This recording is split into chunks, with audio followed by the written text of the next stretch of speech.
think it's that part of you that longs to find home. And you realize that overall it's more about finding home within yourself.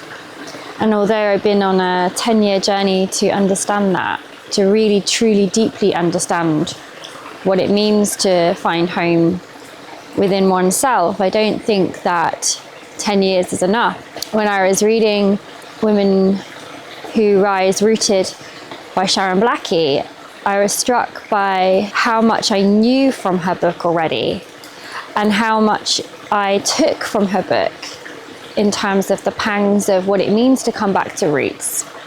And yet I have spent my life uprooting. I mean, I would say 7 years in one place is a decent amount of time, which was the most I've definitely sat with. But I've definitely gone on a long journey over the last 10 years to understand myself and realizing that there is always a pang to uproot. And what I really want to do is root. And so I stand here in Africa, on African soil, where I've driven with the van, my 3 children, my cat, my dog, and I'm starting to really sit with what it means to return to oneself through the heart on a deeper level, because I'm not at home.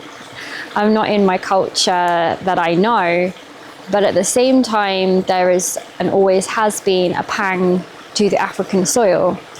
Not necessarily long term, but something that I find so cathartic about that return. And then I turn to what it means to return to oneself through not just places, but through people, places, and questions, I suppose. Questions about where I'm at personally, emotionally, physically, where my nervous system is at.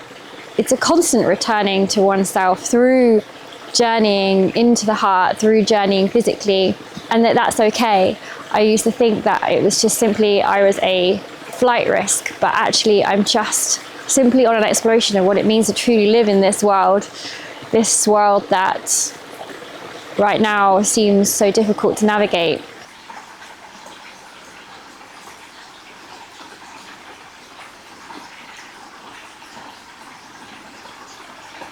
I suppose the biggest thing that I've realized for me over the last few years has been what it means to slow down and truly take that time to understand what it is that I need. And that doesn't come from being busy and doing, or being in the technology of like mobile phones, or sometimes it takes just pausing and noticing what's coming up. And for me, the biggest thing that I've noticed overall is that in order for me to feel creative, feel alive, and feel that fire that every woman deserves and needs, there takes this long pause. And sometimes it's so long I get almost frustrated, and the will of wanting that creativity to come back, or the fire to return, the frustration to move through, the speed that we always want something. And part of this journey, part of being in the van, part of this travel is to like slow it down. And we've been forced to slow down so many times. And what I find is that when it needs to speed up, it speeds up. And the universe is constantly conspiring to deliver what's the medicine that needs to happen. And it's only when you're willing to look at that and then willing to acknowledge that, that's when it happens. So for example, we're in Morocco now, we've landed on African soil now, but all ferries were basically cancelled yesterday evening into today and into tomorrow, and our 90-day ruling would have ended on Monday. So we would have had this real challenge of like, we're actually outstaying our welcome in the EU, but also there's no way of us crossing on the ferry, and it would have been extremely stressful. But actually we didn't even notice any of that stress. It's only when we were on the ferry that somebody next to me who I'd been chatting to was like, oh look, it's 8-meter waves coming to Morocco and all ferries are going to be halted, while I was on the ferry.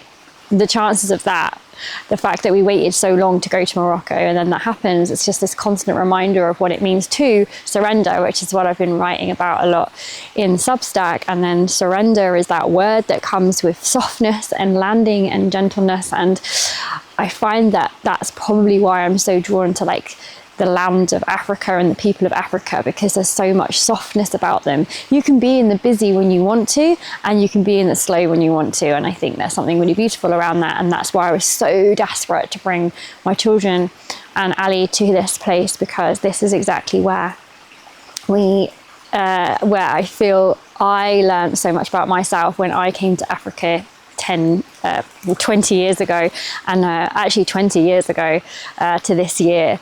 And I'm ready for them to see the same culture to a point. It's Morocco, it's not where I was in Africa exactly, but that level of understanding of what it means to slow and be in the slow, but also be in the busy and the joy of life. That's what I feel this culture really offers. Slow travel, everyone talks about slow travel, but slow travel there's something in that.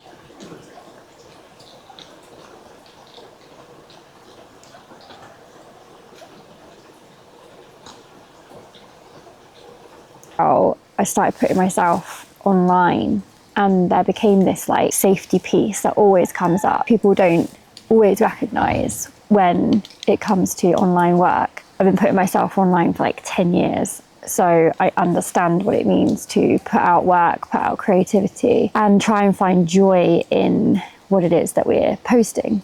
On nomestia, I was trying to work out what it would look like to post online, and what I wanted to create and what I wanted it to visually look like. When I started making the videos with Ali, I kept pausing in between because I was struggling to understand how I was feeling in my body, with my emotions and my nervous system around putting work out.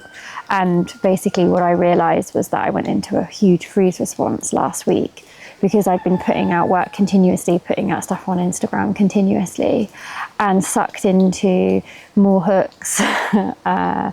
Don't do reels anymore, do slideshows of pictures, put text with pictures. I sat on my period over the weekend because I knew we were going to travel. And I was like, oh, what is it that I really, really want to online? Like, what does it really, really look like? Bonjour! Yeah, I started to feel unsafe with what I was putting out. And yet all I was putting out is what we were doing, but it felt unsafe. So I had to return to safety. So I retreated and I sat on my period and I looked at what it meant to be posting online and why I was struggling. I went back to my chart, actually, the tarot cards that represent me and everything around that. And I basically just realized that I don't feel safe online, but also I want to share and I want to educate and I want to inform and I want to create. And we live in an online world, and I'm now traveling in a van, so I need to be able to do that anywhere. So I had to look at what I wanted to create, and basically I returned back to the joy of creation through the lens of creation.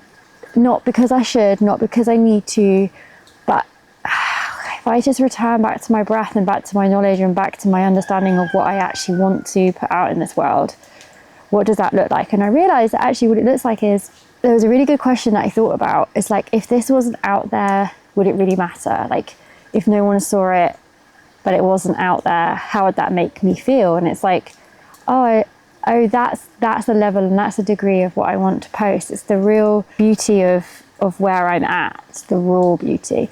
So returning to that means playing with these videos, creating something that I want to create because I want to, truly, and putting things out on social media in a way that doesn't necessarily feed the algorithm, but it is what it is because the right people will find us, and coming back to that trust, that piece around surrendering to the process.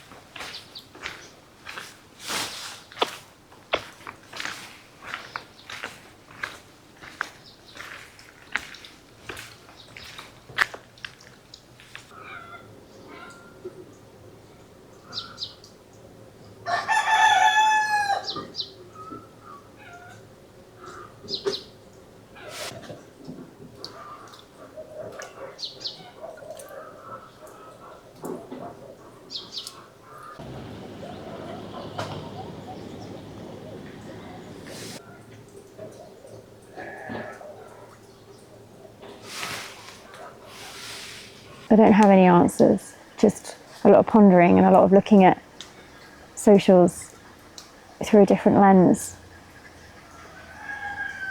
I suppose.